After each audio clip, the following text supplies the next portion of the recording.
All right, really great to see everybody today. Good afternoon, and thank you for joining us for today's Executive Insights webinar. With this series, we aim to highlight expertise within RIT's executive education and Saunders College of Business on the topics at the intersection of business and technology. I'm Jancy Nightingale Birch and will serve as today's moderator. First, I'd like to share some housekeeping notes before we get started. We'll start just first with the chat and also the Q&A. We hope that this can be an interactive session for everybody. So we highly encourage you to utilize the chat, utilize the post your questions for Vic as we get into the insights. And if you happen to post in the chat, we'll move it over to the questions.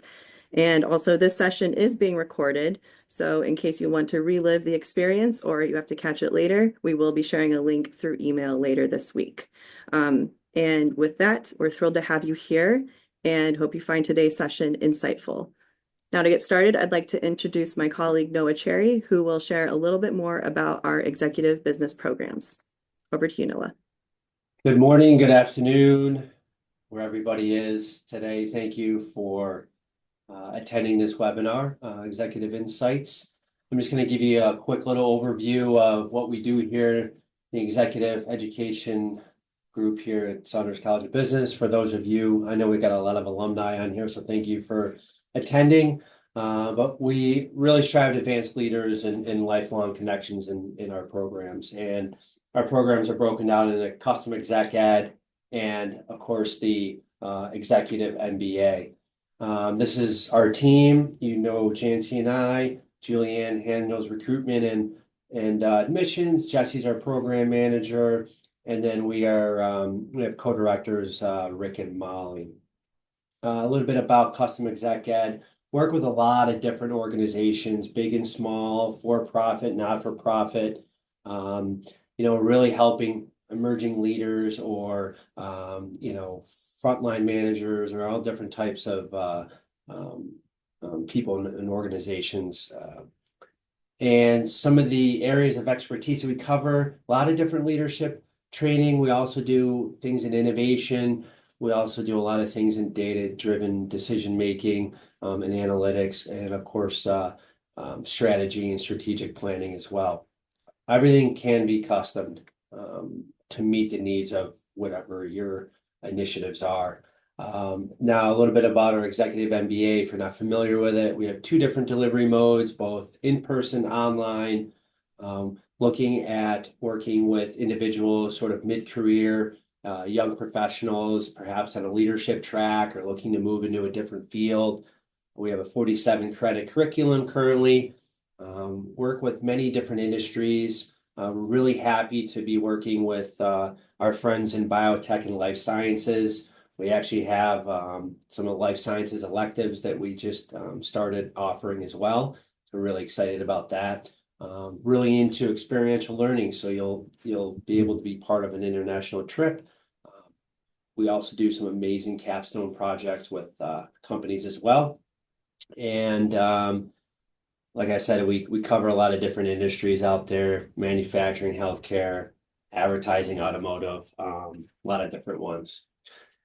So on to executive insights. I just want to give you guys an overview of Vic Perotti, our esteemed faculty here at Saunders College of Business. He has over 25 years here at RIT and served on many different leadership roles, from department chair to endowed research professor.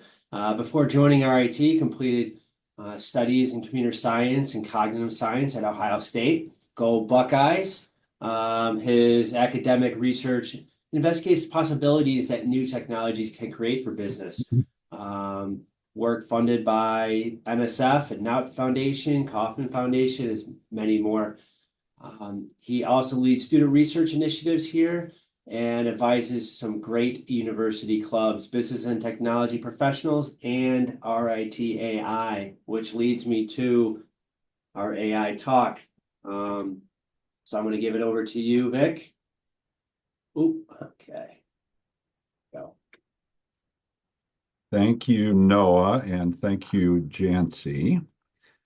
Hi, everyone. It's great to see so many familiar names in the chat. I think we have my colleagues, my students, both past and present, my family, and others who have expressed interest. So welcome, everybody. I'm delighted you're here.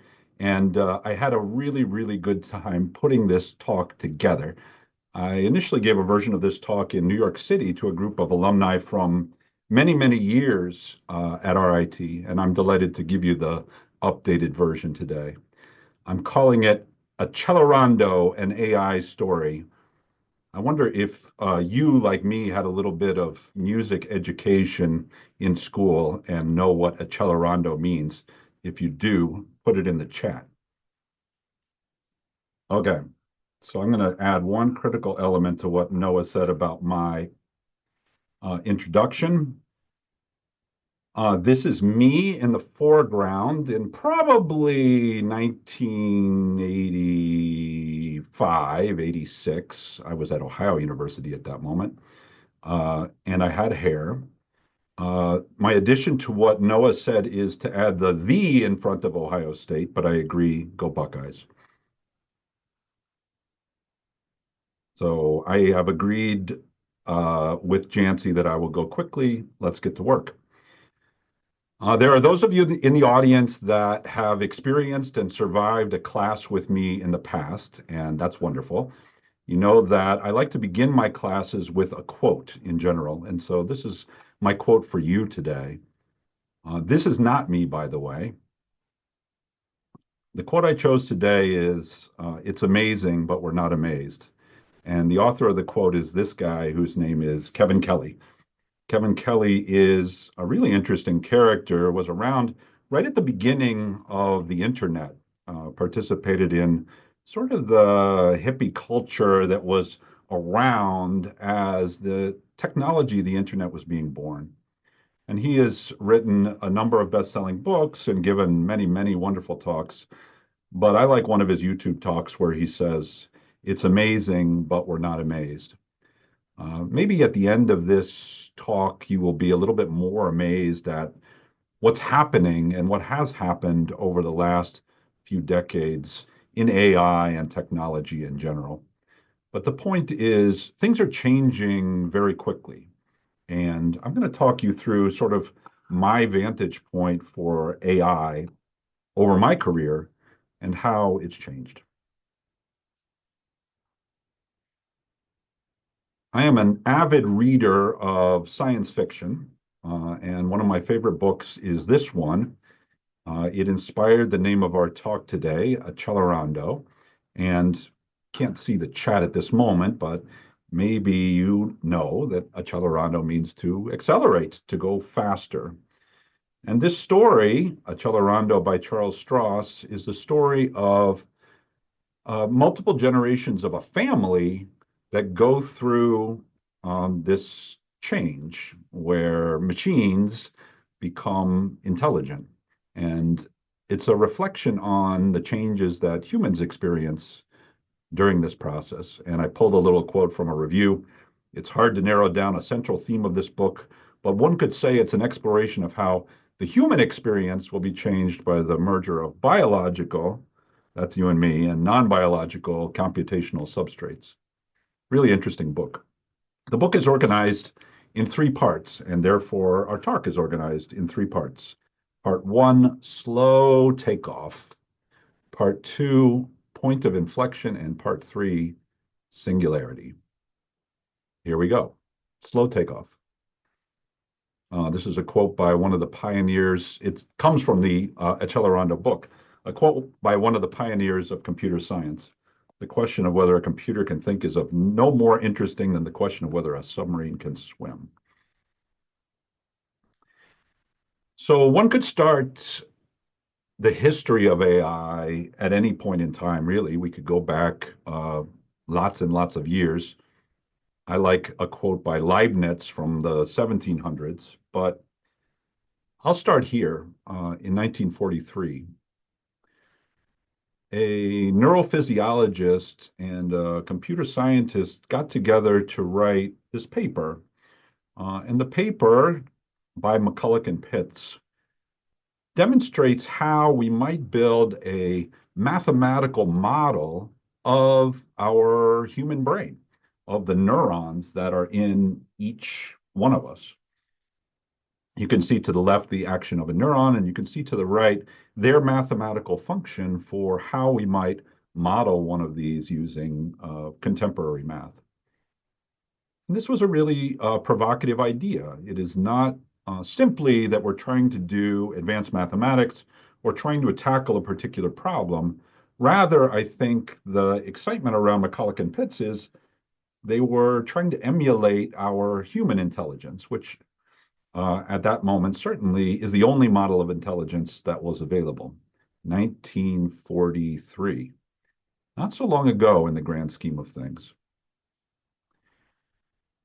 By 1950, well, if we think about what was happening in 1943, of course, World War II was happening. And one of the heroes of World War II is this guy, Alan Turing, who was working to build code-breaking machines during the war effort.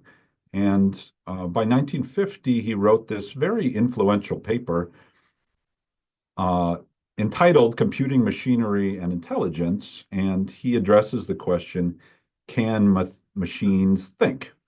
And the answer to his question is, well, not yet, but he proposes a way to decide, to make a call on whether machines are intelligent or not. And that test, the Turing test, as it's called, is a game called the Imitation Game. And there's a movie about Alan Turing that shares that name, the Imitation Game. And basically, an intelligent computer is one that can fool other humans into thinking it's intelligent. That's what the Imitation Game teaches us. Interesting proposition. So we went from 1943 to 1950, and we're going to jump ahead kind of a lot to 1979. This is a very influential book, a winner of the Pulitzer Prize, called Gödel, Escher, Bach. And I wonder if the audience today recognizes some of those names. Usually my students recognize the name Bach, the musician. Students from an earlier era perhaps know those optical illusion images from the artist M.C. Escher. And a few interesting individuals know the mathematician Kurt Gödel, who wrote a famous proof about incompleteness and how mathematical systems are inherently incomplete. There will never be one that totally describes an environment. This book is really a masterpiece, and I love to share it with people. I actually did something very old school. I don't know if any of you have done this recently. I went to the library and checked out a copy of this book.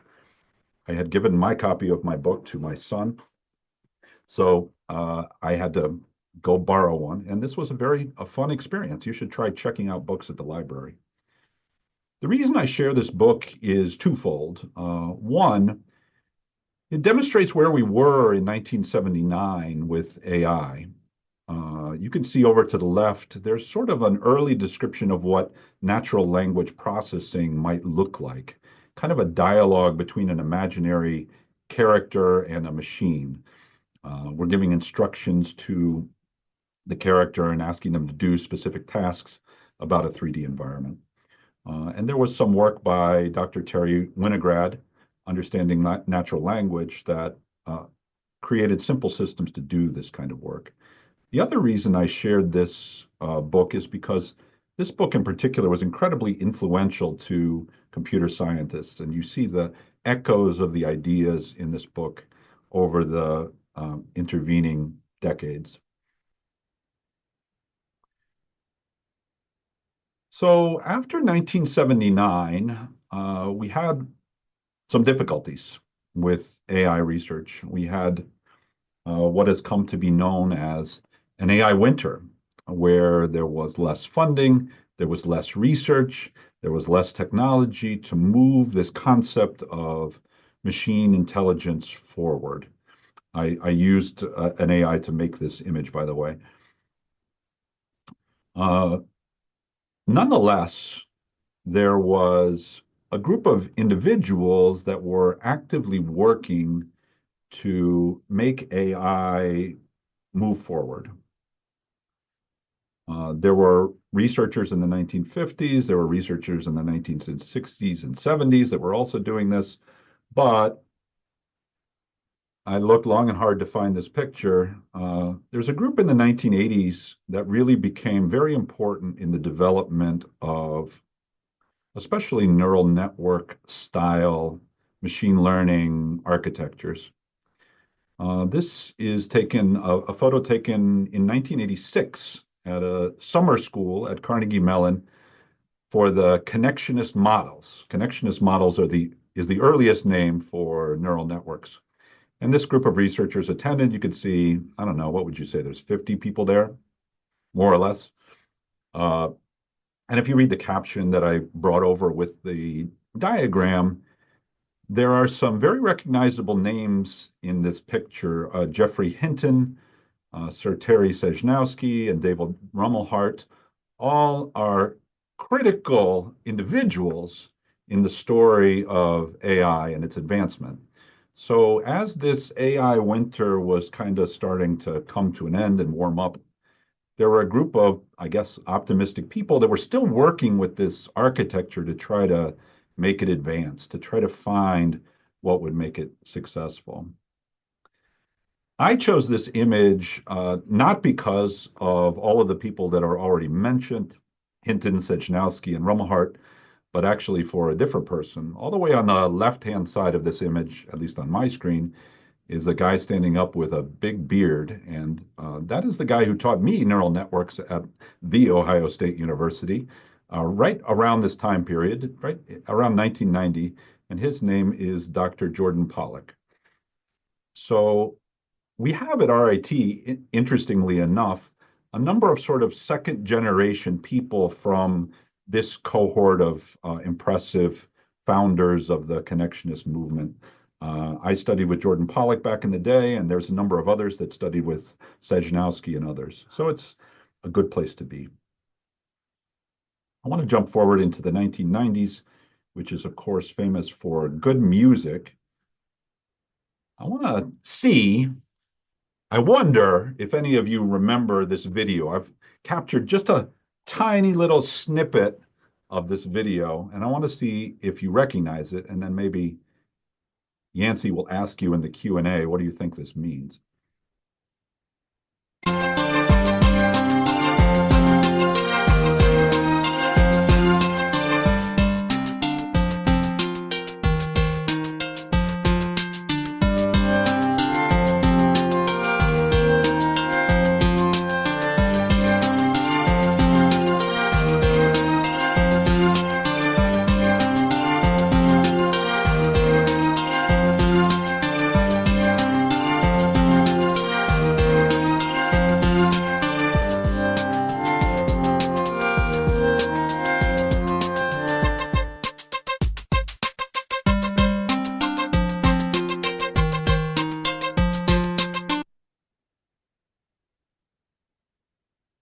Okay.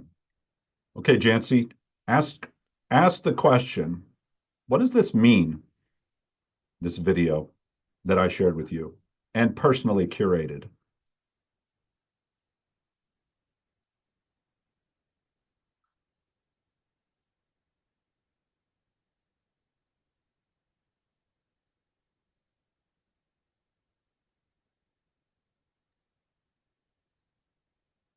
One of the comments from the chat saying talk about time travel from one of our Yep, takes us back. That's certainly part of it, right? We are talking about vast, for us, periods of time. We jumped from the 1940s, now we're all the way up to 2008. Anybody else? What does it mean?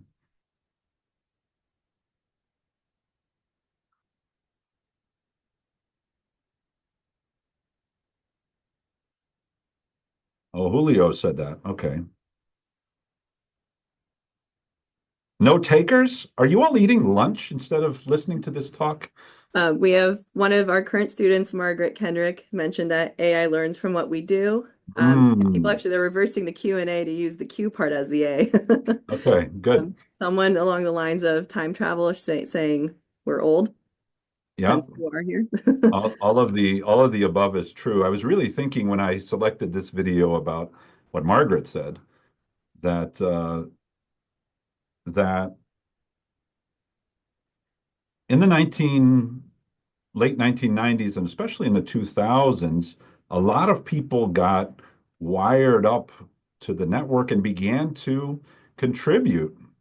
The social media era kind of happened, and we created blogs and other things. Michael Wesch, who created this video, is an anthropologist, and he noted that all of these digital tools where we are, I don't know, making lists of bookmarks or creating links to things that connect to one another could ultimately be teaching. And in fact, if we think about today and the large language models that are prevalent in today's environment, this is what they consumed. We wouldn't have successful large language models without a huge training environment. And the huge training environment is us. It is the things that we have written over the years that are fed into these models to help them learn about language and maybe even beyond learning about language. So I go ahead. apologize, Vic. Interject. So one of our alum, Jennifer Hauk, mentioned that in the chat that AI has been accumulating our data and creating meaning with it. Yes, and exactly right. Thank you, Jennifer. That's exactly my point. And I don't think we would have as successful AI today if we didn't have this sort of social media blogging digital boom where a lot of people came online and made things. They made links, they made social media posts, etc. Let's accelerate. Part two of our conversation is going to be the inflection point, change in the pace of things, the change in the ability of things. Uh, and I'll draw your attention to this paper, Attention is All You Need, from 2017. If you look at the list of authors there, tipped sideways, they are, well, they're mostly from the Google Brain group, aren't they? There's one person from the University of Toronto, which is where some of these internet pioneers came from. Uh, the transformer architecture underlies a lot of the recent successes in large language models. And certainly ChatGPT, which we'll talk about in a minute, is the best example. The transformer architecture, which was introduced in this paper in 2017, uses two phases. One is an input phase where information is encoded in a particular way. And then that encoded information in the transformers architecture is sort of continuously passed to an output kind of subsystem. And the output subsystem uses repeated views of the encoded data over time to do what generative AI can do. To better understand language and the likelihood of a given word happening after the recent words that it has encountered. Um, just to give a shout out here, there was an earlier paper in 2013 that I think was also very, very impactful. It is also by a group at Google. Jeffrey Dean, the fourth author on this paper, is now Google's AI head. This one is called Efficient Estimation of Word Representations in Vector Space. But the actual meaning here is that the encoding process that's the first half of the transformer was introduced in 2013 by this earlier paper. So we were developing some very, very critical methods that built on, all the way back to the 1940s, this original design of a simulated neuron. And we begin to structure these simulated neurons together in more advanced ways using vector representations and using the transformer architecture. And we began to see interesting results, but there was still a critical lack.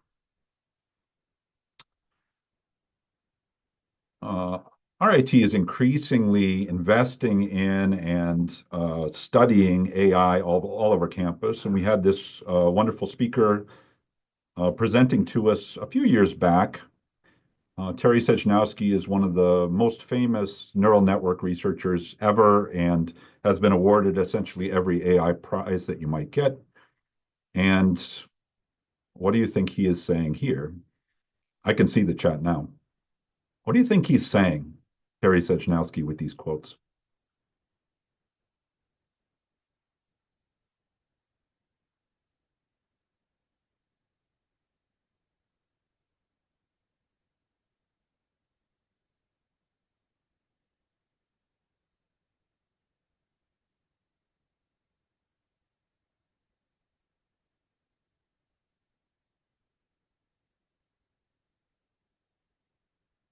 And I guess you could have ChatGPT answer for you, but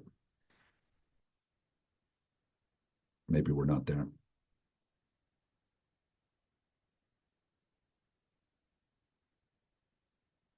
Well, while you think about answers here, I'm going to take a shot at answering my own question.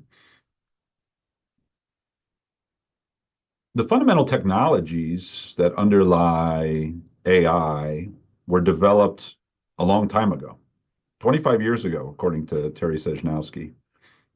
But they didn't really have much of an impact at the time. And the question he addresses in his book, The Deep Learning Revolution, is why? And the answer is scaling. We didn't have Eric, I agree. I think we didn't have the data organized in a way that the AI could take advantage of it, to Erica's point in the chat. But more importantly, I think our compute power wasn't up to snuff, as Julio says. Oh, yeah, I can see the chat now. Jancy, thank you. Uh, I like Simona's remark about comparing it to the record labels and the disintermediation of music, the deconstruction of traditional music. Sejnowski goes on to make a comparison here to the cerebral cortex. On the right-hand side of this slide is a reference to probably the most common learning algorithm that is available today and over the last few years. That learning algorithm is called backprop. So as Terry Sejnowski points out, backprop in particular scales extremely well. So as we have more available computing power, we have the potential to do a lot more when our algorithms scale very well. The inventor of backprop is this guy, Geoffrey Hinton, who, among others, was recently awarded the Nobel Prize in Physics for his contributions to developments in AI. He was also in that picture in 1986 at Carnegie Mellon. Okay. Well, let's accelerate.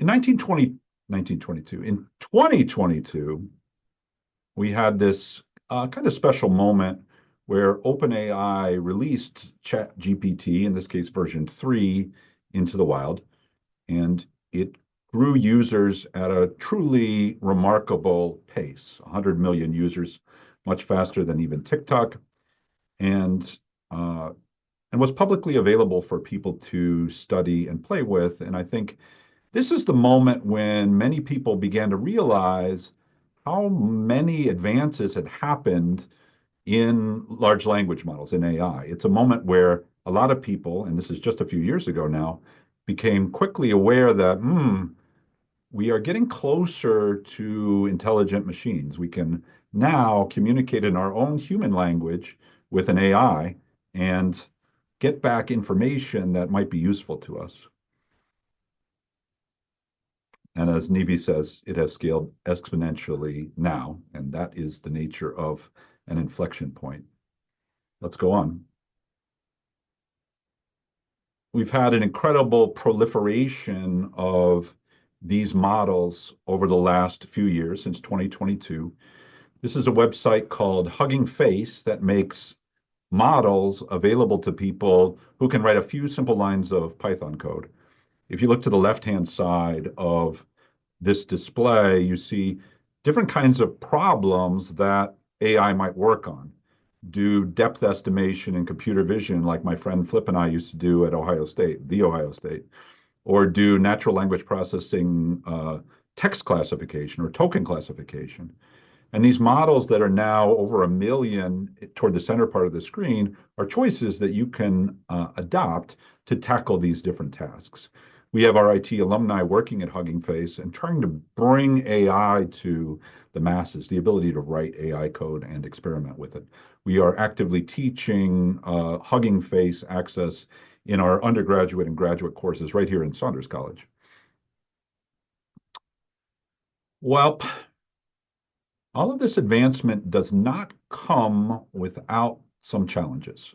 And I chose among the most influential papers in AI this one, which is actually challenging AI. It's written by a group of researchers who began at Google and ultimately left because they weren't satisfied with how seriously Google was treating the dangers of AI, the dangers to humans, the dangers to the environment, the dangers to financial costs.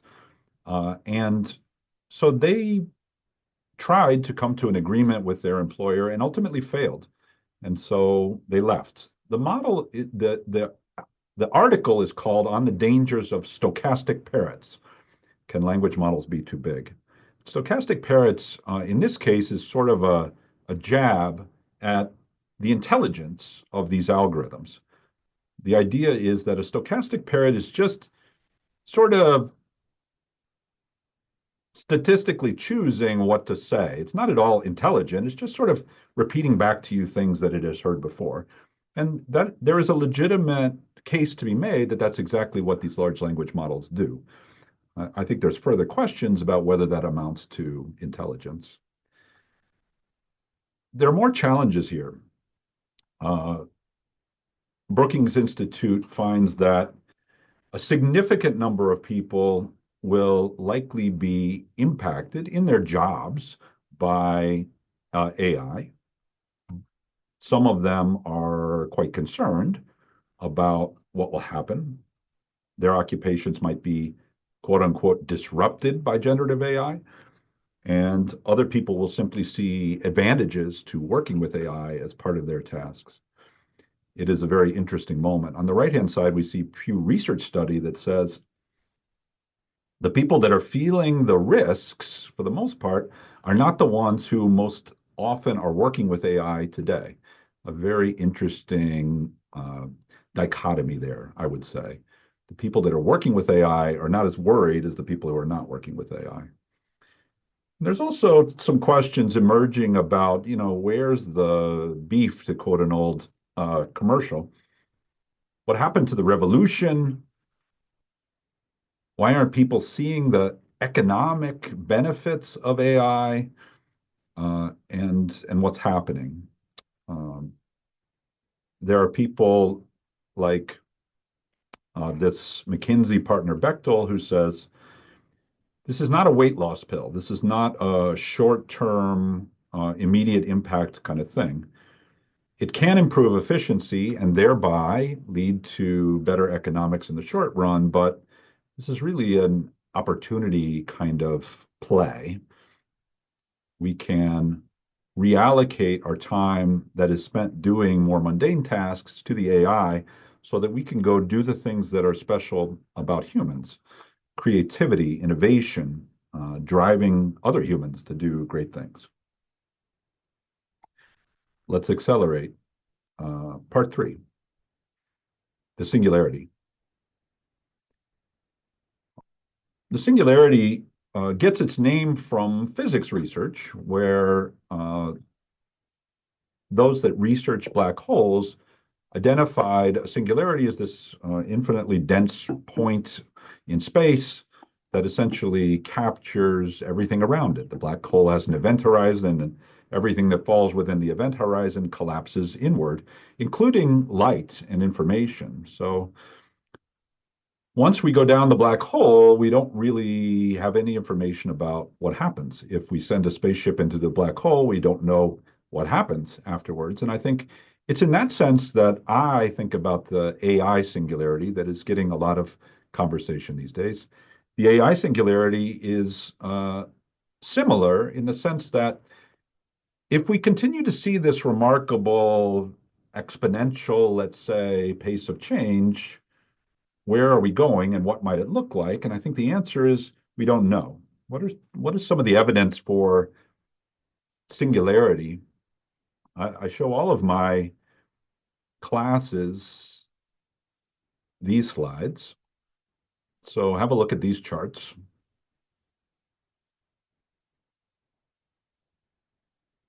What do you notice about the pattern in these charts?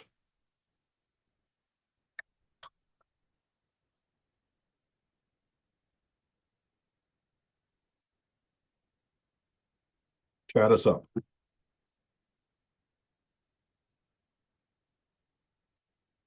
Thank you, Richard. Exponential increases. Wendy, Accelerando for all of them. Exponential. Yeah, it's thank you, Quinn. I think in addition to this hockey stick at the end, which you're remarking about, there is also a long flat area.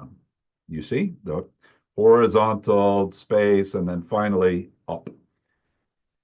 So this speaks, I think, to what Terry Sejnowski was talking about.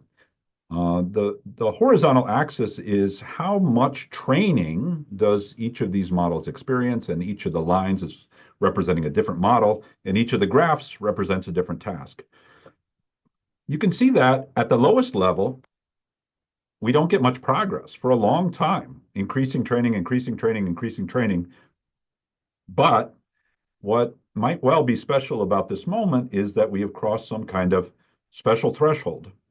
And at that threshold, look at 10 to the 22nd in almost every one of the graphs, is a moment where the performance of these models changes and goes up radically.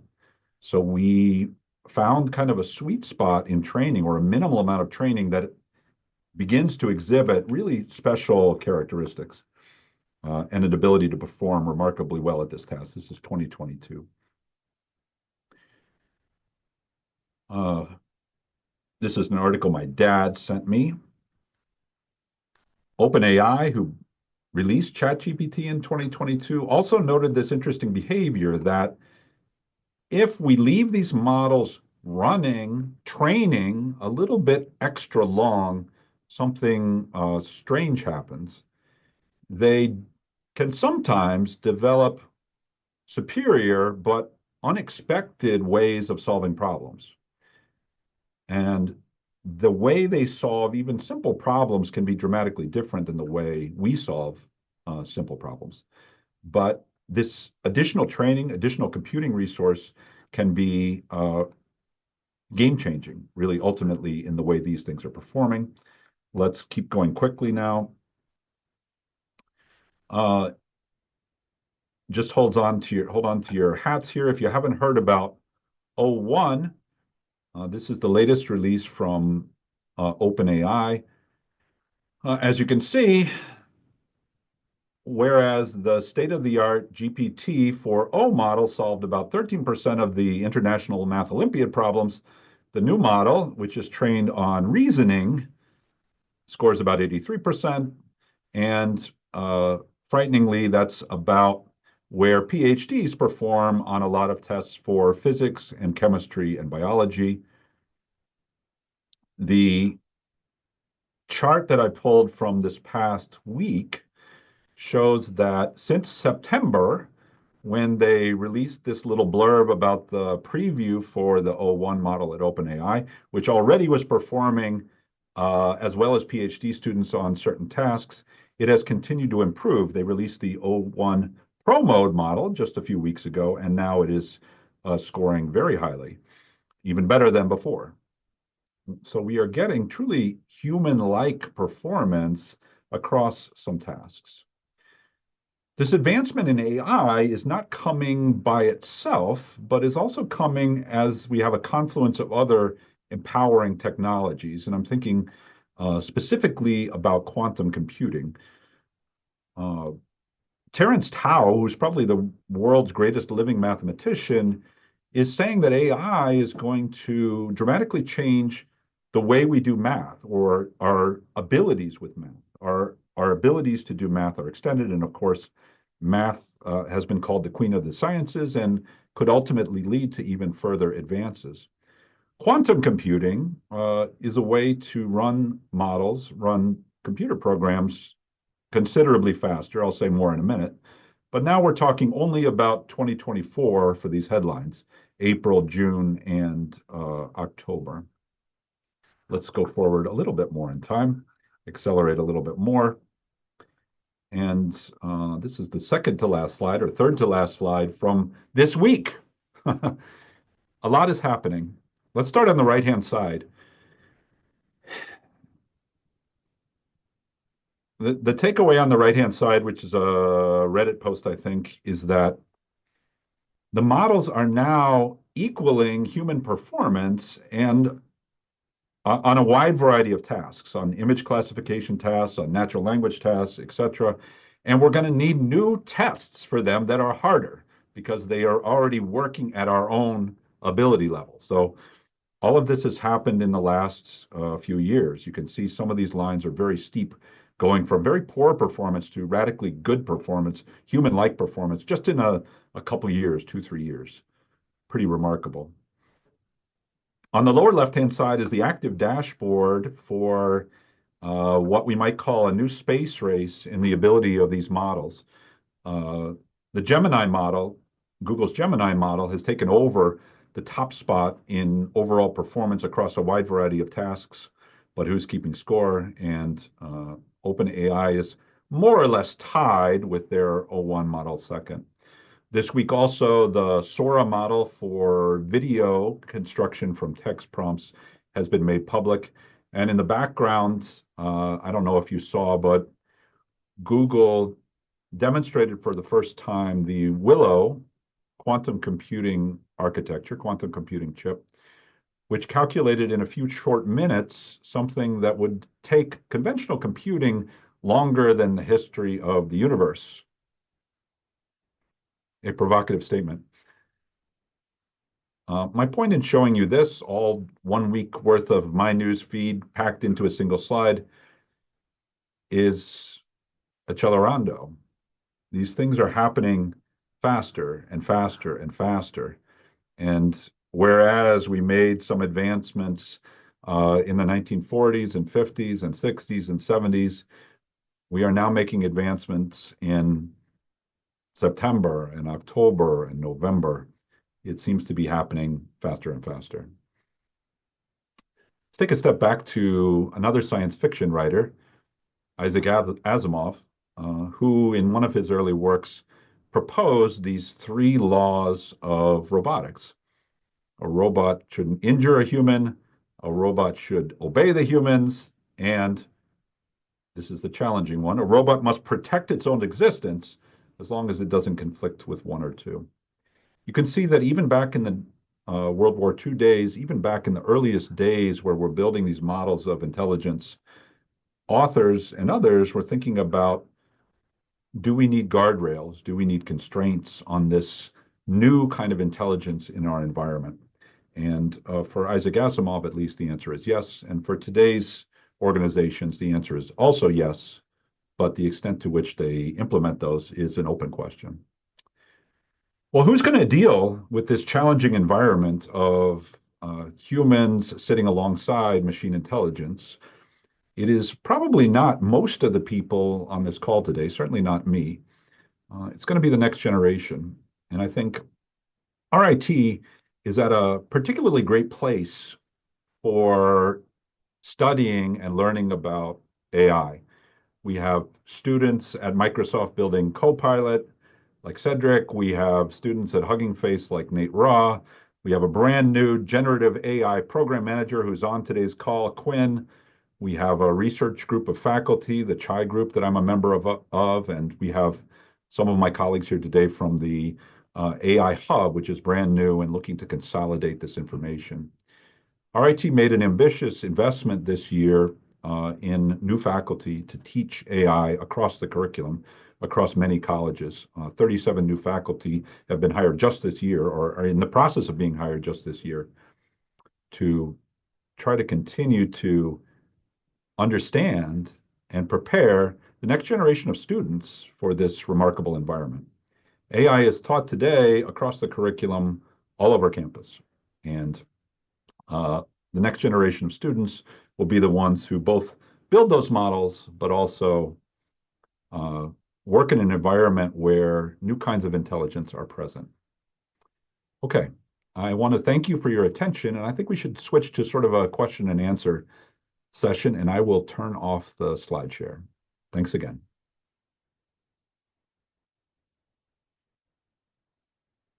I'm watching the Q&A. Krista's question is about, does AI prove or negate Moore's law? I think it proves it, but we may have to think broader than Gordon Moore thought. Gordon Moore's law was thinking about silicon chips, and quantum computers are not straight ahead silicon chips.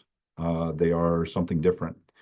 Noah, one of our hosts today, and I attended a session downtown Rochester where we talked about the opportunities in the photonics industry and the development of new photonics-based CPUs. That will be a stepping stone to the power and energy efficiency of quantum computing. So I think Moore's law is right, just necessarily isn't only silicon.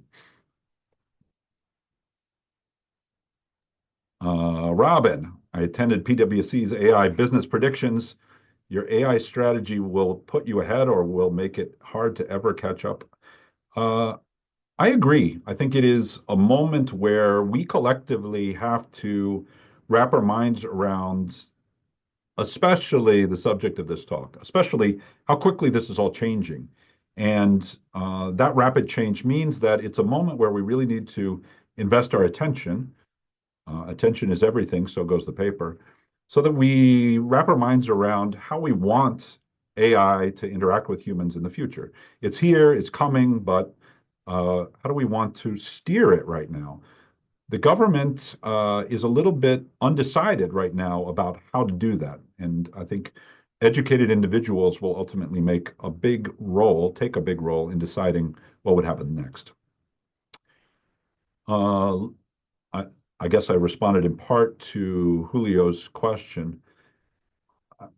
We could talk about all of these topics for hours and hours and hours, but how should legislatures get involved? I think they need to be involved for sure.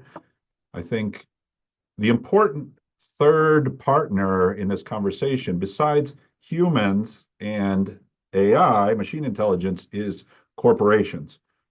Corporations are playing an enormous role in AI, and we need to ultimately understand their role, understand whether they have our best interests in mind, and to go from there.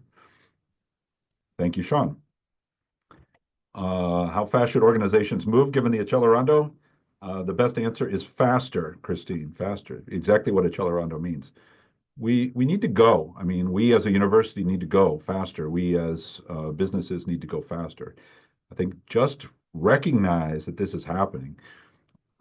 This is not, to my mind, this is not the same as a communication technology improvement like a printing press or like a internet. Having new kinds of intelligences in the environment is going to be different. Nivi's asking about governance and biases. I've been scouting a little bit the system cards that OpenAI puts out about each of their models. The system card is a way for them to reflect on exactly these issues. How likely is this to hallucinate? How likely is it to have bias? And they only release a model into the wild if they have a sense for what that's going to look like.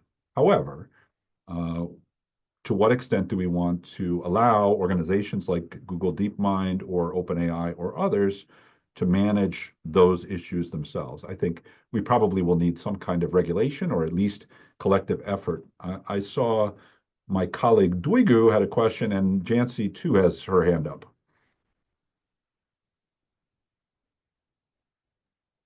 So I put my hand up just to, I can read some of the Q&A questions for the greater good of the group too. Okay, for the good of the order. Yep. Yeah, so a good general question that's actually shared by many is if you have any recommended books, science fiction or nonfiction on robot ethics or anything just on general AI research. I mean, if you want to go back to the beginning, the Asimov book, the robots book, I forget what the title is, would be a good one. If you want to get really freaked out, you can read Accelerando by Charles Stross. There are many, many, many to be aware of. Too many to count. Science fiction authors have pondered this for a very long time.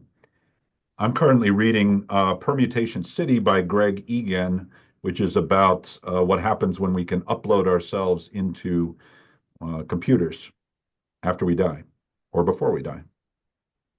Sounds like we should put together a reading list for everyone later. Cool. I could do that. Another question posed was, will there be any AI and ML classes in our executive MBA program that focus on how we can integrate what we've learned in broader business practices? Yes and yes. So we are in the process. I'm excited to say to our future EMBA students and also saying to our past students, we've done a major curriculum revision that's just passed through our organization group. So we are likely to see those implementations when, Jancy? 25, next fall. Stay tuned. And I will be teaching a course in data science, and AI, where we begin to introduce some hands-on use of these technologies. But we're also introducing 2 special topics courses, and it surely looks like those special topics in year 1 are going to be AI. So we are running as fast as we can in building curriculum around this space. And it's not just in the executive group. We're doing custom executive ed programs like Noah talked about at the beginning. We are participating in campus-wide AI efforts for curriculum and other things. It is a very active, engaged community at RIT building our future leaders in AI. Excellent. And then one final question to close out from Richard Smith is that AI performance seemed to plateau slightly above the human benchmark. Is that because the models are good enough or because there's limitations as to how effective these models can be? I think both. I mean, I think we have seen limitations to compute, and those limitations slowed down the development of AI uh, to get us to where we are to today. But as computing power has gotten greater, remarkably, at certain points, we saw those hockey stick graphs. The models began to do very, very well. I would expect, given the space race that we're seeing right now, that the models are going to continue to improve a lot. The O1 model that I was talking about earlier uses not only traditional transformers architecture, but engages in some reinforcement learning, which is a new technique. We're going to see more and more proactive models that learn from their experiences. And that will probably take us to continued improved performance, continued hockey sticking for a while, I think. But Are there others? I think we're at a good closing point for today. But Vic, Awesome. thank you so much for Thank you. sharing your incredible insights on an ever-evolving topic. And just to close out today, also, thank you everyone for attending today. I know I certainly love a good history lesson in AI, and every time we go to one of these RIT talks, or especially right here within executive education, I learn something new every day and really appreciate that. For everyone, I see a few questions that are definitely about integrating AI at work. I'll just like to say again, we do have some great custom program opportunities. So I'll drop the link in the chat. That is not what I just copy pasted, but I'll drop a link to our website where I would encourage you all to check out our custom programs and start a conversation with the team to see how we can provide some of your needs in integrating AI at work in a way that makes sense for you. And also stay tuned for some future monthly executive insights. Definitely staying on the AI train. Our next one for January will be featuring redefining HR in this world of the Accelerando pace of AI. So again, thank you everyone for attending today. And if you want to relive the history lesson on AI, the recording will be available later this week. I will add my thanks. It's a delight to see everybody today, and I appreciate your participation. Thank you.